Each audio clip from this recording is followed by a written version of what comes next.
All right, ladies and gentlemen, I'm really excited about this part of the show. I'm getting to do my first interview today for the Greg Cherry Show. Looking forward to that. And the person I'm bringing on the show, you know her from HQ Trivia. You might have seen her on the Ellen Show, one of her first TV appearances. And she's just an all-around funny person, great content creator, and host of the Living the Damn Dream podcast with Mike Janella. It is the one, the only, Sarah Pribis. Sarah, welcome to the show.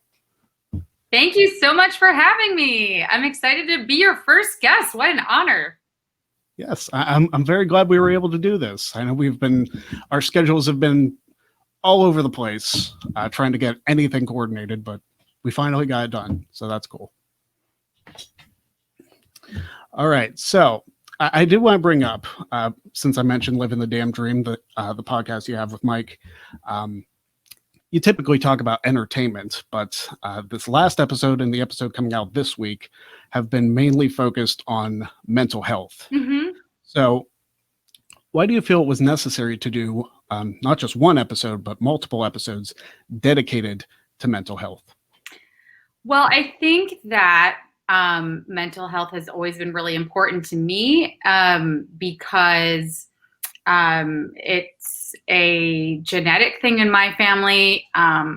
My grandmother was actually schizophrenic, and there's addiction in my family, and I myself am in recovery. So it's just a really important topic in general, but one that I've been I guess more hesitant to talk about because, I don't know, you don't want to scare away people. And, you know, I think a lot of my personality comes off as being very comedic and fun. And, you know, what people don't realize a lot of times is that those of us that, you know, use laughter and jokes and comedy actually tend to have some of the darkest pasts. And so, you know, I think I got to a place in my career where it was, I felt really comfortable enough in my platform to talk about it. And also it just didn't matter to me anymore, kind of what people perceived, however they took the news, that this was something that was important to me. They can go listen to another podcast if they want to. And then I think lastly, like, you know, Mike and I like you said, our podcast talks about entertainment, and mental health is key in the entertainment. I mean, it's key anywhere, but particularly in entertainment because we deal with rejection so often. And just the constant, like, seeking validation by booking roles and jobs. Like, am I good enough? Do they like me? On social media, like, am I getting the likes, the comments? Are people responding to me? Am I talented? Am I pretty? Am I smart? Like, there's just so many things that go into like maintaining good mental health, and like your mental health can easily take a hit. I mean, my mental health has taken hit after hit after hit in this industry, and you know, I've really had to develop like not only thick skin, but just find tools that sort of help me stay level and get my like self-worth from within. And so that all combined, and then the fact that there's a pandemic and, you know, there's the West Coast is burning, like there's just so much happening right now that's really putting everyone's mental health to the test. And we felt that it was just the perfect storm to kind of come on and talk about how it pertained to us in the entertainment industry, how it pertained to anyone that's struggling right now. And then also, obviously, I had hit a milestone in my own recovery and wanted to celebrate that and talk about my personal experience, and then offer like also solutions about what had worked for me to hopefully help somebody else. Mm-hmm. You know, when you brought up, you know, am I pretty? Am I good enough? Am I smart enough? That's like the first half hour of every single day for me. Like, I completely understand that. It's like, it's so rough. People don't talk about mental health enough. And I don't know if it's the fact that everybody's so busy with their own lives, or if it's the fact that, you know, people don't really think about what other people are going through. I think that's a sad state of affairs, especially in this country, especially with all the political BS going on. And I don't know if you've followed the show before, but I think politics is work. I always say politics is fake and pro wrestling is real. Like that's my comparison. And it seems like that anymore. It seems like everybody's out for themselves. It's like you need to take care of yourself and take care of other people. Just love other people. It's not hard. Yeah. And much feedback from our listeners and just people on social platforms, like saying their own experience with mental health, that we were like, we need not only our episode, but an episode dedicated to the people that took the time to write us. And maybe my story doesn't resonate with somebody else, but maybe somebody else's story does. So that's why we decided to do a second episode. Makes sense. It makes perfect sense. And I'll definitely be tuning into that. So wherever you get your podcasts, check out the Living the Damn Dream podcast with Mike Janela and Sarah Pribis. It's available every Tuesday, I believe. Not this past Tuesday, because I think you're on vacation, but this coming Tuesday, it'll be available. All right. So now having been involved in multiple facets of production, whether it's being an on-air talent, recording a podcast, voiceover work, or actually being producer, what is the most challenging part of working in the entertainment industry or being a content creator? I see my son going down outside. The most challenging part is finding my light. No, the most challenging part of being a content creator. I guess there's two parts for me. One is I kind of talked about thick skin. So really trying to make what makes you happy and not really caring what other people actually these go together. So it's sort of learning to make what makes you happy and not worrying about pleasing other people, worrying about if it's good or bad. Like, yeah, some of your content's not going to be as good as or resonate with people as much as like other things will. And that's okay. Like it's a journey, it's a process. You got to explore and experiment. That's part of the beauty of being a creator. Like make things, see what works, see what doesn't work. It's not always going to be perfect. And I think sometimes like I lose some of the fun in it and in trying to perform and like be the best. And I forget that like it's actually supposed to just be fun or like serve to tell a story or whatever that the purpose for that particular piece is. And so I think like what coincides with that is like figuring out what to make, like asking yourself what you want to make. Cause I put a lot of pressure on myself to I used to at least to churn out so much content, like 2 to 3 sketches a week and photos and the funny caption and the tweets. And it's like another full-time job, which is insane. Like, and then, when I was hosting HQ more full-time, like I'd be writing all my shows and constantly coming up with jokes and trying to fit myself into this box of like being this funny person, which it's so funny because you wrote all around funny woman, which I appreciate. But like, I don't know at what point I told myself that I needed to be a comedian because like I'm not a comedian. Like I don't do stand up. Like there's no pressure for me to be funny, but I put that pressure on myself. And I think a lot of us like try to fit ourselves into these boxes of what we think that what we're supposed to be or what we're supposed to make. And then we get stuck in these like, these pressures that we've made for ourselves. No one else is telling us that we have to do these things. Like we just like decide that we have to be a certain way. And then I run into the problem of like, oh my God, I'm exhausted. I don't feel authentic trying to make this because now I'm supposed to be this comedian and I don't really feel like I'm funny. And like I can't publish a post until I have the funniest caption to put under this. So I'm going to hold all my pictures until I figure it out. And oh my God, I ran out of ideas for my sketches and they all have to be funny. Like it's exhausting. So like, really finding out, first of all, taking that pressure off you and just like making whatever the heck you want to make. And then like not worrying how it does. Like who cares? Like it is the experience and that is it. And like the joy of creating, but I still struggle with it. So I think that's the hardest part. Yeah, I get it. And a lot of what you brought up actually ties into my next question. So that kind of works out. So what advice would you have for content creators who have a hard time attracting followers? I know this is something that I have a problem with because I feel like for the most part, my content is very niche. Like I'm very centered in professional wrestling and my luck at the draw game show. And I feel like there's probably like 10 people in the world who like that particular combination of things works for. But that's why this show is in existence, because it's like, hey, I have the opportunity to expand my horizons, talk about more real things and all of that. But, it's one of the most frustrating parts when you don't have a following and you create content that you think is fantastic. It's like, oh, this is hilarious. This is wonderful. And then you get like 5 people who watch it. And then you're like, wait a minute. Why aren't the views coming? I know you've talked about this on an episode of your podcast too, as far as hashtags and whatnot. But do you have any additional advice other than that?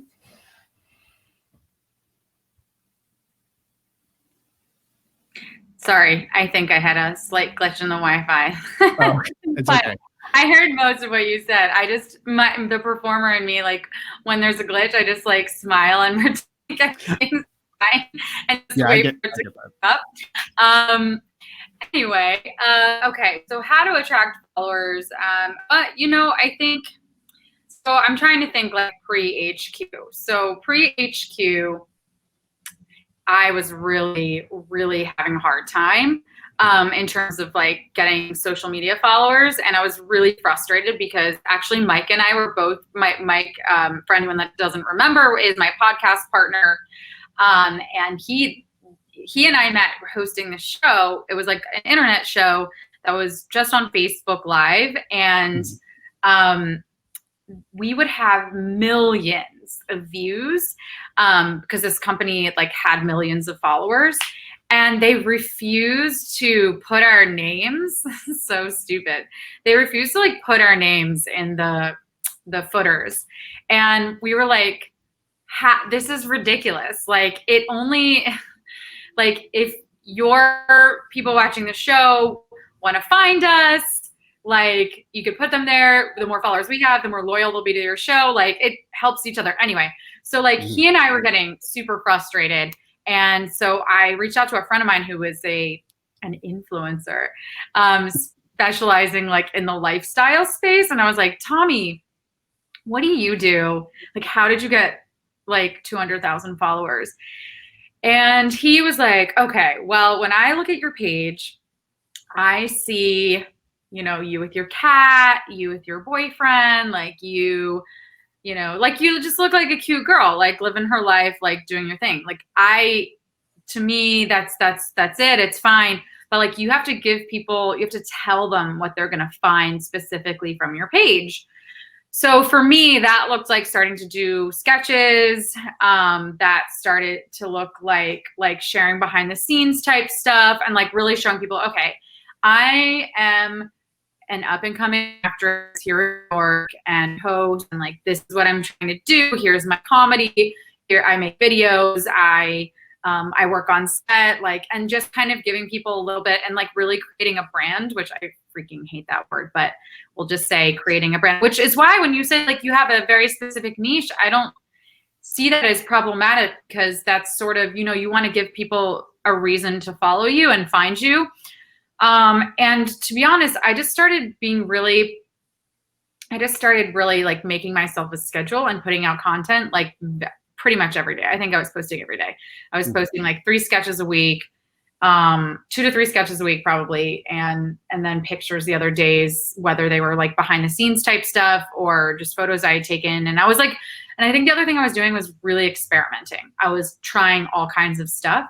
And I was trying all different kinds of hashtags. I was also reaching out to people on social media that were kind of doing what I was doing, and like engaging with them and it took up so much time. It was exhausting, but I will say that I started to grow a following. I went from like less than 1,000 followers to probably about 7,000 over the course of, I don't know, maybe like 8 months. So it took time, but I was really consistent. And I think one of the keys is engaging, finding other people and engaging as well, and like supporting each other, because like people like when you support them. Like if you go find people and you like their stuff and you comment on their stuff, like they're going to be happy to support you back, particularly if they like the same things that you like. And so, and then and trying different things. So like if you normally just post posters of wrestling, I don't know wrestling, but if you post posters of like wrestling stuff, you know, like, okay, cool. That's one thing. Is that working? Maybe not. Like try something else. Okay. Like try making a meme for wrestling. Literally just coming up with different ways to shoot the kinds of content that you're interested in, and just like trying stuff, trying the different hashtags. Like I think the thing that the formula that I had figured out for a little while that worked with hashtags was using like really popular ones and then like super niche ones and some in between, and like using probably like nine or 10. And so that what happens is if you're the top post in a small category, so let's say like you pick something super specific, like the Greg Cherry Show, right? And you're the top post in the Greg Cherry Show, then you're going to have more people that see that post, and it'll bump up the likelihood that you're then like the top post in another larger category, let's say like Wrestling Mania, whatever. And then, you know, that like, okay, so if you're at the top of like a post that has like, or a hashtag that has, let's say like 500,000 people using it, I mean, then the likelihood of you being in a hashtag wrestling, which let's say has like 30 million posts in it, like, you know, so it's mixing and matching, not just using these like giant hashtags, but using like super niche ones and then some in between, and just like really playing around. And like I said, trying to actively engage other people and experimenting with your content. And then, you know, HQ happened for me. And so it's like, I had already built this like decent following and I was posting consistently, so that when they discovered me because of HQ, they were like, oh, let me check out what this girl does. And then they found me and they'd be like, oh, this is kind of cool. I kind of like what she does. Let me follow her. And I was giving them a reason to follow me. Mm-hmm. I mean, that makes sense. It explains why, like, I used all these popular hashtags. I was like, why is nobody engaging? But I guess it's some kind of formula that Instagram uses. So back to your podcast. What do you guys, you and Mike, hope to achieve with Living the Damn Dream? Is it just you're hoping for it to be an entertaining listen constantly and telling funny stories, or do you actually want? Yeah, or do you guys want to hear like success stories, like based off of your podcast? I mean, I think that would be cool. People listen to it and then have really success. Freaking cool. Oh my God, that would be amazing. I don't even know who God bless Mike, because he does all, like, we brainstorm topics together and we both put stuff in our Google Docs to like what we want to talk about. And that, in terms of technology, you know, Mike is the one, like, I record on my end and then I basically send him my clip. Mm-hmm. And then he puts it all together and then he uploads it to the thing and he writes the description and whatever. So like, shout out to Mike, because he actually like will look at who's listening and where the listeners are from. And like, that stuff's interesting to me, but I don't know how to do it. So he'll tell me any like cool things. I mean, listen, people reach out. And so I guess ultimately if we get, when we have listeners that reach out, we 100% bring them onto the show, because like that is, yeah, that's amazing. We do want to help people. Like, we learned the hard way so much of this stuff. And like, if we could help people take a couple shortcuts and jump to the top, that would be amazing. I mean, I'm definitely a listener. I've been listening since the first day, and I'm entertained with every episode you guys put out. So I'm excited to hear more. Thank you. Especially this coming Tuesday. I'm really excited to see what the people have to say for the mental health. Yeah, it's really, I don't say it's interesting. I mean, it just shows that like we're all human and we're all in this together, because I've received so many stories from people struggling in so many, I'll say different ways, but also really the same, you know, it's people are just lonely and scared, and yeah, we just all have the same basic human desires, you know? Very, very uncertain times, but good times are coming, I feel like. All right. So I had this listed down for 10 quick questions, and then I wrote 9 because I'm terrible with math. So 9 quick questions, just kind of like a little get to know you at the end of the interview. So here we go. If you have one, favorite sport? Sorry, did you ask me a question? It was a 2-word question because I'm that good. Favorite sport, if you have one? Oh, playing or watching? Either. Um, Favorite sport. Well, I don't know if I have a favorite sport, but I'll tell you that growing up, I played field hockey. And I play regular like I played street hockey, on rollerblades. So I guess the funny thing is though, I don't watch any hockey, but I liked to play hockey growing up. I also played soccer, and I really like watching soccer, I would say. Um, and I can get in football. Mhm. Um, Mostly like when I'm around family and friends that like are into it, but I'd be lying if I said that like I really gave a shit. I don't care. Uh, For me, football is my main sport of choice if I didn't have to choose wrestling. But I understand the thing with hockey because when I was younger, I played basketball. I got into college, I did commentary for basketball, but I don't watch basketball on TV because I don't care. It's such a weird thing. Like if you're involved, it's okay, but when you're watching, it's like I don't have an issue. All right. Next up, favorite food. Um, my birthday meal growing up, my mom would always make us whatever we wanted. Mhm. Um, and I always thought this was funny. So I'm a normal human. Steak and mashed potatoes. Very simple. Yeah. Now I guess, if I was going to be fancy, I'd be like, throw a lobster on there, surf and turf, please. But I pretty much eat everything. That would be my probably, I would say that's still probably one of my favorite meals. My brother, his birthday meal was catfish. Is that not the weirdest thing in the world? So funny. So yeah, mine is not catfish. Yeah. I mean, my wife and I just got into fish, but I don't know if I'd be able to do catfish. It's such a weird thing for a child, Yeah. to be like, Mom, can you please make me catfish? He's F- such a weirdo. yeah. Anyway, but yeah, I would say I would go like surf and turf, classic. I was gonna say it's funny that you bring up the fish because when I was younger and my dad went to Long John Silver's, he got fish, but I didn't know it. I thought it was chicken. I was like, this chicken tastes weird, and Mm, then I was explained to it after. I wasn't a big fan of fish until like currently in life. huh. Um, favorite Keller. Favorite what? Keller. Keller. Yes. I don't even know that many. I just know Helen. No, favorite Keller, not favorite. Oh, Oh my. that's amazing. Um, Currently yellow, but it changes. Favorite TV program to binge. Um, it just really depends on what I'm watching. I guess like what I can watch reruns of. I always love The Office. Mhm. I just finished binging Queer Eye for the first time, which was really good. It just like makes your soul feel full. But yeah, I would say like I generally am not one to rewatch television shows. I normally I get my mind or my sights on a series. I'll watch that series and then move on to the next thing that I need to watch. But if there's anything I'm going to rewatch or likely to rewatch, it'd probably be The Office. Yeah, I'd be lying if I said my wife and I weren't on our like fifth or sixth rewatch of New Girl. I love New Girl. New Girl's great. I've seen it twice probably. It's such a great series. It's So really good. underrated too.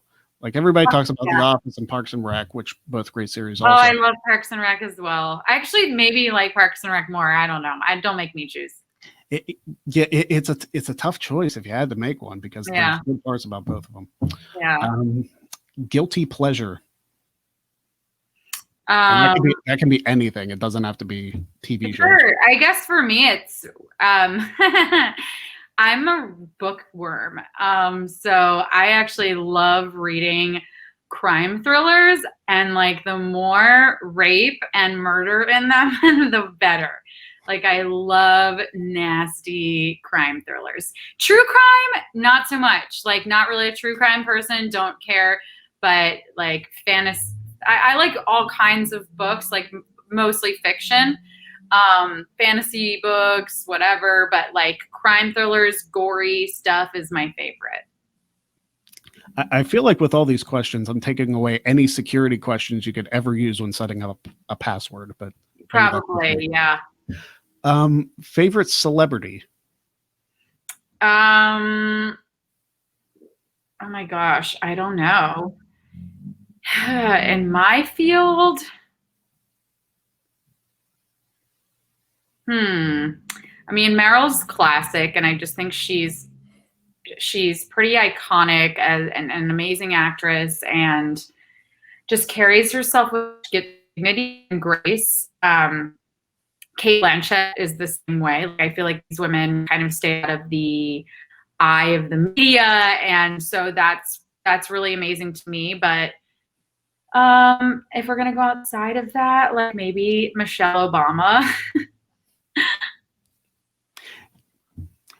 It always feels weird to me when politicians are classified as celebrities. I mean, I guess they kind of are. It Yeah. feels like to me, and I don't want to get into a political discussion at all because I can't stand politics at all. But it's almost like it's become its own television show. Oh yeah, it has. I can't watch it too often. I just don't. Yeah. I made the joke on Twitter earlier. It's like I can't wait till I'm 35 so I can just write in myself for president and be happy with my vote. There you go. Not there yet. Almost. Least favorite restaurant? Oh my God, I don't even know. I think any restaurant that like the most disappointed that I've been is when I don't do my research. So I don't think I have like a specific restaurant. Like I think it's more like I'm a Yelper. I don't write Yelp reviews, but I consume them. And I worked in restaurants up until this pandemic. So I'm very, I think, fair when reading Yelp reviews. Like I understand that people are assholes and also don't necessarily reflect like what a restaurant is like. But so usually before I pick, like if I'm traveling to another country or location, like I'll go on TripAdvisor. If I'm staying kind of local or somewhere in the States, I'll usually use Yelp and I'll do my research. Sometimes I don't do my research and then I get there and so either, I guess it's just when I'm disappointed. Like if like my boyfriend and I went to a place to celebrate my recent milestone and I was fooled by how beautiful it looked. Cause like, I mean, obviously we can only go to outdoor restaurants right now. And it just really like, it didn't feel like it was in the city, which is a huge perk for me. But I didn't look at how their food was. And we ate there and it was garbage. And so I was just more mad at myself for not doing the research. But at the same time, I was just like, honestly, I'm just grateful to be out able to have this experience because some people can't have this experience right now. And I'm happy to be outside with someone I love doing this and it was fine. But usually it's like, I love good food and I hate to be disappointed by bad food. No, I get it. Especially when it's overpriced. Ugh. Yeah.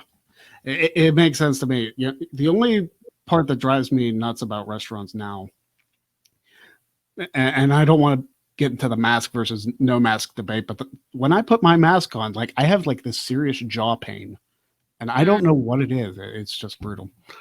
Anyway, something you can't live without. My cat. I mean, I guess eventually I'll have to, but I don't want to think about that yet. Right. Yeah. My wife and I have a cat also, and we have a dog, and they actually get along, surprisingly. That's great. Yes.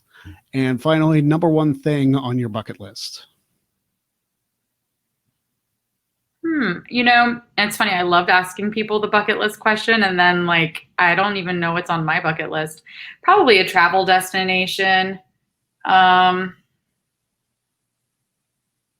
Yeah, I mean, I guess my travel destination, like I really want to go scuba diving in the Great Barrier Reef. Maybe that's number one, or do an African safari. There you go. All right. Of course, you guys can all check out Living the Damn Dream wherever you get podcasts. This has been Sarah Pribis. Sarah, thank you very much for joining me. And one day, I hope to coordinate a game of Luck of the Draw that doesn't involve yours and your boyfriend's birthdays. I know. I've done it the last 2 years. We'll get it done sometime, I promise. We will. We'll get it done. Thank you so much for having me on the show, though. I really appreciate it. Absolutely. Thank you for joining me.